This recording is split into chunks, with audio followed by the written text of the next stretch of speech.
Hello, season's greetings. Welcome to London's Hyde Park and the River Serpentine. Trust you're enjoying the Christmas festivities. If, like me, you think perhaps you've overdone it and you're thinking about losing some of those excess pounds now, well, a suggestion for you. How about the sport of rowing? Before you rush out and take me up on that invitation, spend the next 30 minutes or so in our company here, looking back on the Westminster Regatta, which took place in October of this year. Some of the highlights we've got for you. There was some serious international competition. We also had a bit of fun. We're going to be reflecting all of that. 4 international teams taking part: the USSR, Great Britain, France and Italy. And let's join the first of the international races in the company of our commentator, John Helm. Yes, this is where it all begins. The crowd have really been looking forward to this one, the Coxed fours, with Great Britain drawn in lane 1. And there they are, and nice to see 3 Olympic medalists, Andy Holmes, Martin Cross, and their Cox Pat Sweeney. The Soviet Union too, a very strong crew indeed. And we can expect the two of them to be battling it out. And there is the Russian Cox, Alexander Lukyanov, said to be in his mid-50s, though he might dispute that. And away to a good, clean start. Italy are in lane 3, and France are in lane 2. Good conditions, very good indeed, in fact. It's a rather dull afternoon, but the actual rain conditions are good. And we're going to eavesdrop now on what Pat Sweeney is saying to his crew. Let them know! Good start. Lift the chest up over the knees. Leading it by about 2 feet. Relax out. Hit the beginning. It was good to hear that, and obviously in good voice, Pat, and he'll be urging this British crew all the way. And it's worth reminding you that first place gets 4 points, second place gets 3, and for the moment the Soviet Union in lane 4 look to be going very well indeed. As I say, they are an experienced crew, and they're coming towards that finishing line now, and it's a battle between the Soviet Union and Great Britain. It looks like being a really good finish, this one. It's going to be close. The Soviet Union in lane 4. Great Britain are in lane 1, and I think the Soviet Union edged it. Very, very close indeed, but a good race to start with. Well, the British crew gave it absolutely everything. They gave it their best shot, but looking at the Soviet smiles, they feel that they've won. And looking now at Great Britain, who struck up a very good rhythm and were always in touch throughout that race. I think they probably felt they got it as well. Yes, indeed, Andy Holmes saluting there, but it wasn't to be. The Soviet Union touched first, and confirmation here, they won in a time of 1:26.97. Great Britain second, France third, and Italy fourth. So the Soviet Union take the first 4 points of the meeting, Great Britain 3. And I'm hearing now that France have been demoted to last spot because of a problem at the start. They've just taken 1 point, and Italy get 2. The last 24 hours. Well, earlier in the day, the Lord Mayor of Westminster, Elizabeth Flack, arrived to enjoy the day's events, and she was greeted by representatives of the organisers' rowing promotions. One race we were all looking forward to was the international single sculls, with gold medal Olympian Steve Redgrave representing Great Britain. Despite not having raced competitively in single sculls for some time, he started the race favourite and soon showed why. His power and technique left the others in his wake, and as they approached the finish line, Steve could afford to ease down and record a comfortable victory. The Soviet Vasily Yakusha was second, with Italy third, and France fourth, 9.5 seconds behind. So after 2 international races, Great Britain and the Soviet Union were tied for the lead in the team event with 7 points each. Now then, this is the view the Cox has in the sport of gig boat racing. This form of racing goes right back to the 17th century, so it's full of history and tradition, and it's also a personal favourite of this man, the actor Rodney Bewes. In gig boat racing, almost anything goes, so on the turns of this 1,000-metre course, it's quite simply the survival of the fittest. On this occasion, the crew from Roseland proved to be the fittest, and at the finish line, they had a 2-length lead over Cadgwith, with Rodney Buse and his Newquay crew in 3rd place. Disappointment then for Rodney, who still had time to explain to us some of the flavour of gig boat racing. These gigs that you see, the coxswain of the Cadgwith one then is the second coxswain of the Lizard lifeboat and the mechanic of the Lizard lifeboat. And the gigs have a tremendous history of life-saving and smuggling and taking people to weddings over the Scillies and rescuing cattle from wrecks. I mean, there's a history of gigs that goes from 1600 and something. My village in Cornwall, called Cadgwith by the Lizard, had a gig built the year before last, and it's called Buller. And it's called Buller after a famous fisherman that lived in the village who's now dead. And to see Buller in gilt on the front of a gig, it means that last night when I tucked the gig up for the night, Buller was on the Serpentine in Hyde Park. And Buller went to Henley 2 years ago and came down the course of Henley. I think that's a tremendous memorial. I wouldn't mind a gig called Rodney Buse one day.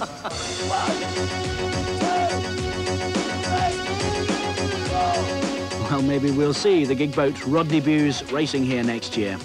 Back to the international competition now, and the double sculls. The Great Britain crew of Sal Hussein and Adam Clift drawn in lane 3. They expect the big challenge to come from the Soviet pair of Yakusha and Marchenko in lane 2. John Helm has now been joined by the Great Britain cox Pat Sweeney in the commentary box. Set, go! Away we go. In lane 1 for France, Luc Crispon and Fabrice Leclerc. And in lane 4 for Italy, Lucia Della Noce and Roberto Fozzaro. But most eyes will be on Great Britain and the Soviet Union here, Pat Sweeney. Yeah. Oh, the Russians are getting caught up there. They caught a crab. The bowman caught a crab there, and it's going to give Adam and Sally a bit of an advantage. But they're getting caught up. They're going to have to clean it up and take more advantage of the Russians' mistake. But they are a strong crew, and I know they do get on pretty well off the river as well as on it. Yeah, they do. They're a couple of characters, and they bring everybody back to reality, the way they carry on. I think they've got to be characters. Adam Clift, 26 years of age, comes from Rochdale, and Sally Hassan from Stoke Newington, so a very different type of character. But they're going pretty well at the moment. It looks like hard work out there, I must say that. Yeah, all the boats are having trouble. The wind's got up a little, and it's getting a little rough. Sally and Adam are steering over the buoys, you can see, and getting caught up. I hope it doesn't affect the overall result. They're going to have to just clean up their act a little bit now. They're also going to have to look out for the French, because Luc Crispon was a gold medal winner in the 1985 World Lightweight Single Sculls, and the French are coming up well here. Yeah, they're starting to move. Sally and Adam are now going to have to not tie up over the last few hundred metres and just stay on top of it. But obviously that bad start did have an effect on the Soviet pair, and I think that Adam and Sally feel as though they might have it won, but they're going to have to watch the French over in lane 1. It's a terrific finish again, just like last year.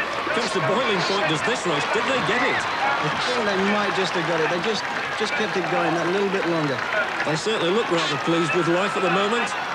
But the Soviet Union, with that, I think they caught a crab early on, and that badly affected them. Yes, the bowman, if you watch his right hand, he just starts getting caught up. Yeah, he's just there. You can see him. He's just, there it goes. That was the one. That probably lost the full momentum of the boat.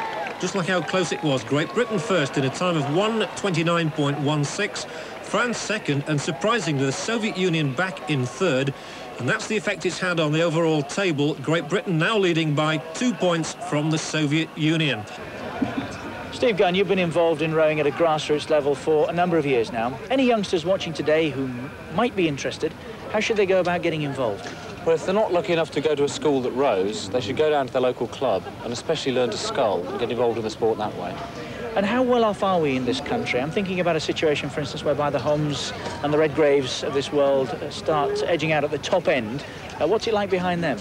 Well, British junior rowing is strong and is regularly winning medals at World Championships, but it's based too much perhaps on public school rowing, and we need more ordinary people, if you like, in clubs and not necessarily in public schools. Is it an expensive sport? No, not really, no more than any other sport. The clubs provide the boats, and so all you have to pay is the club entry fee. You don't have to buy a whole boat for £8,000 or something. Well, the purpose of the exercise today, of course, is to involve ourselves with rowing. We've got some junior races coming up. Anybody who we should be especially watching out for? Well, the junior men's quad race should be interesting. There are 3 schools involved and 1 club, which highlights the original point.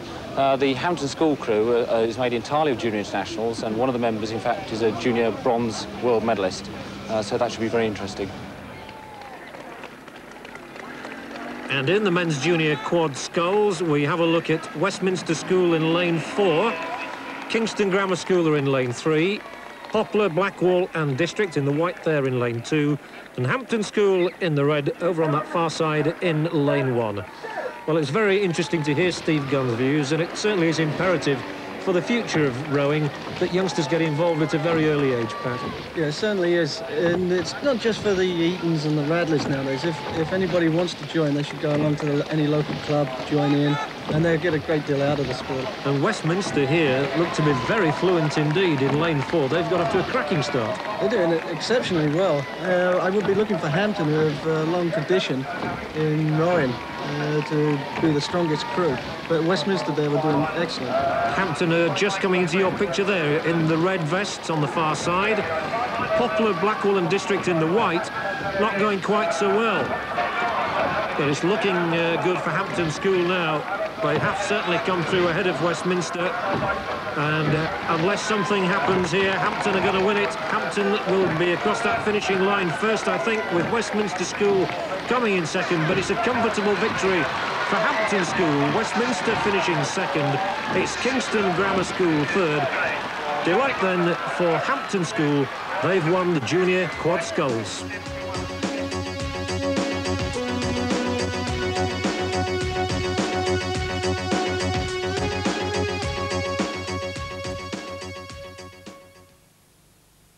Water, but there's also a thriving social side to this regatta, with sponsors Air France and the London Electricity Board both entertaining customers and clients on the water side.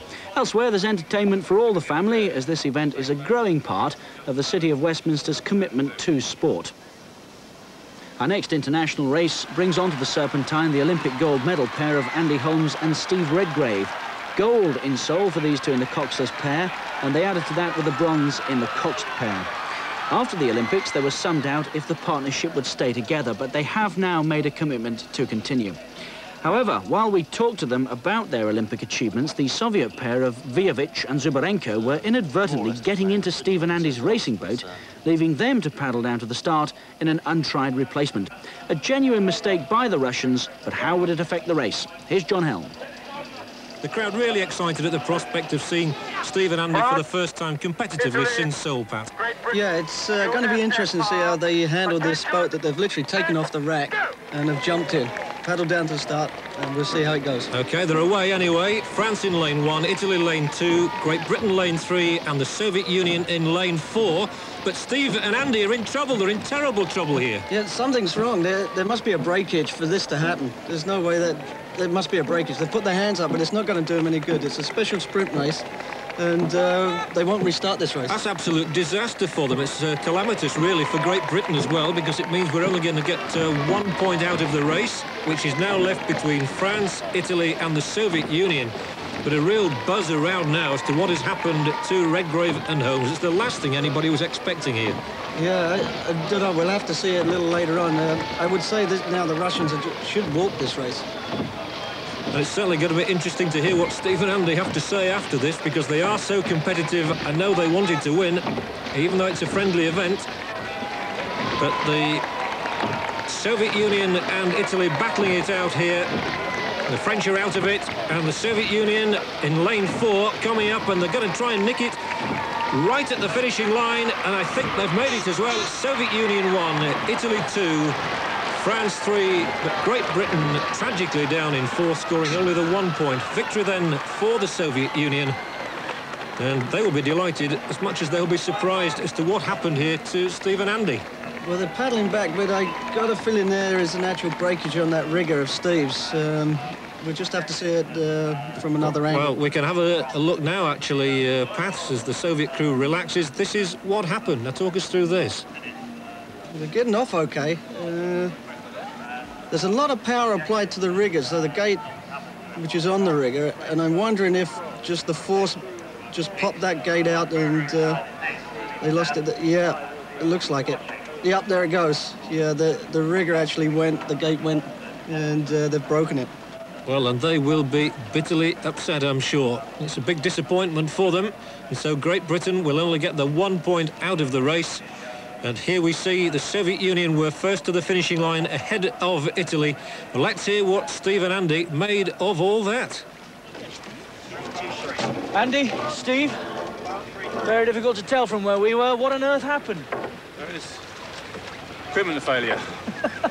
Russians nicked our boat, so we have to find one, and it falls apart around us. That was the next question, actually. The Russians took your boat. Yeah. There's some confusion at the start. Yeah, it doesn't matter. We had to find this boat at the last minute. We didn't really get time to check it over, and as you see, it's full of bits. All rather embarrassing one way and another, eh? Yeah, doesn't matter. We were half linked up when we stopped. We'll have a moral victory for that. We don't get any points for it, but... Well, in fact, they did get 1 point, but with the Soviets winning the race, Great Britain lost the lead in the team event. That meant the next race, the quad sculls, was vital. With the Soviet starting favourites in lane 1, the Great Britain crew of Clift, Buckingham, Burfitt and Hassan knew they would have to finish second to provide the team with a chance of winning the international event outright in the final race, the eights. Well, as expected, the Soviet crew led all the way, and at the finish they won by a length. But with a tremendous effort in the closing metres, the Great Britain boat snatched second place, with Italy third and France fourth. That was the result of the quad sculls, and it gave the Soviet Union a 2-point lead in the team event. But with 10 points for a win and 7 for second in the final eights race, Great Britain could still win. Well, now the highlights from the men's club eights final. In lane 1, Goldie B from Cambridge University. Lane 2, the University of London. The Leander Club were in lane 3. And in lane 4, the London Rowing Club. Good deal of tension on the start line. Promised to be a good race. We join it inside the last 150 metres. It's a good crowd on the embankment and very enthusiastic about the finish here, and not surprising because it's going to be a really close one, is this. The University of London and Leander. It's between these two crews, and there's only a couple of feet, if anything, between them at the moment. University of London trying to hold that advantage as they come up towards the finishing line. It's going to be a terrific climax to the race, is this one. There's literally nothing between them, but I think the University of London have just edged it. That's surely got to go to a photograph. Yeah, that was very, very tight. Only the photograph's going to pull those two apart. Very strong race, and it just showed how strong club rowing is, I think, there, because undoubtedly a good time put in by the winning crew, which was indeed, as we see now, confirmed by the photo, the University of London. They've just edged it from the Leander Club, and their time 1:19.41. Tremendous race, that. And the University of London win the men's 8 final. And this is their prize, a colour television set, which has been donated by the London Electricity Board and being presented to the winning crew by the Lord Mayor of Westminster. Well, dragon boat racing has become a popular part of the Westminster Regatta, and as is tradition, the boats were blessed by a Taoist priest before competition started. And the blessing proved successful for these 4 teams, who all qualified for the grand final. The winner will represent the British Dragon Boat Association at next year's Hong Kong International Races. Roger Thomas is the commentator. And it looks very tight at the moment as they come up towards the last 150 metres of this 500-metre course. Of course, in the international finals, they have to go further, a complete 640. But at the moment, it's Kingston Royals going very, very strongly in lane 4. Kingston Royals in blue, closely followed by Way. Then we have Tyne and Weir in 2, and on the far side in lane 1, it's Lincoln. But at the moment, we're having a really good challenge coming out there in the centre. It looks like Tyne and Weir having a good go now. And next to Tyne and Weir in lane 3, it's still Way going strongly. But Tyne and Weir fighting back. In fact, it's the 2 middle clubs at the moment really heading into the last 50 metres. This is very exciting indeed. And on the far side, Kingston Royals coming back strongly, but Way in lane 3, they're really going. Weir are going very hard, and Tyne and Weir are dropping back a little bit. Way, it's Way now. Are Way going to manage it? It's Way and Kingston Royals fighting for the line. Is Way going to just be there ahead? It looks like Way's going to cross. Yes, and Way has just done it from Kingston Royals. And third is Tyne and Weir, and finally Lincoln. Well, what a very thrilling finish there from Way first, and second Kingston. And third Tyne and Weir, and fourth Lincoln. Well, a tremendous final. Wade Kayaks then, the national champions, and they're now nominated to attend next year's Hong Kong International Races as the representative of the British Dragon Boat Association. Now for the climax of the day's international racing, the eights with 10 points for a win and 7 for second. As the Great Britain crew took their boat to the water, they knew the task ahead. They must win this race to beat the Soviet Union in the team event. That was the situation, the Soviet Union leading by 17 points to 15. The lane draw, which provided no advantage to either crew, put Great Britain in 1 and the Soviet Union in 3. Away they go, and we can see from Pat Sweeney's camera there that the British made a good start with Steve Redgrave stroking, Mark Buckingham was at 2, Martin Cross at 3, Nick Burfitt at 4. Now, Nick is the only survivor from the Olympic 8 in Seoul this year. He was stroking there. John Garrett is at 5, Simon Beresford 6, Andy Holmes at 7, and Adam Clift is the bow. This really is the blue ribbon event of any regatta, and the British made a good start, and they're holding it at the moment over in lane 1, but they'll be looking to lane 3, and their big rivals, the Soviet Union. Well, thanks to the modern technology we've got these days, we can actually hear what the Coxes say. So as they come up to halfway, we can hear Pat Sweeney. 250 metres! 250! Well, Pat's certainly going to be hoarse tonight, but he won't mind if he coaxes the British crew to victory here. And for the moment, it's very good because Great Britain in lane 1 are leading. The important thing is that they beat the Soviet Union to take the overall championship. Great Britain look as though they're in first at the moment. The Italians are coming up. They're closing on the Soviet Union, but at the finish it looks as though Great Britain have got it. And the British crew are raising their arms. They feel that they've won. We'll get official confirmation of that in a moment. It certainly seemed as though they beat the Soviet Union, with the Italians coming through to take second, but as I say, confirmation of that in a moment or two. Meanwhile, we can find out what the British crew think about it down on the riverbank. Everybody was up for that one. With the pair breakage, you know, Steve and Andy were up for it. You got it? Yeah. Confirmed Easy. win. Easy. Yeah, no, it's very good. Very good. In fact, I think we led it all the way down. The Italians came at the last part, but we kicked away again from some. A British victory indeed, and here comes confirmation of that result. After the photo finish, Great Britain winning in a time of 1:17.46, with the Italians rather surprisingly beating the Soviet Union into second place. So Great Britain win the team event with 25 points, 3 more than the Soviet Union. The Italians finished third on 17. France finished fourth with 11 points. Well, time now for the official presentations as the British team step forward one at a time. The presentations being made by the General Manager of Air France in the United Kingdom and Ireland, Monsieur Bernard Morel. So it's been a happy day for Great Britain. It didn't always look that way, but it certainly turned out to be a tremendous victory for them.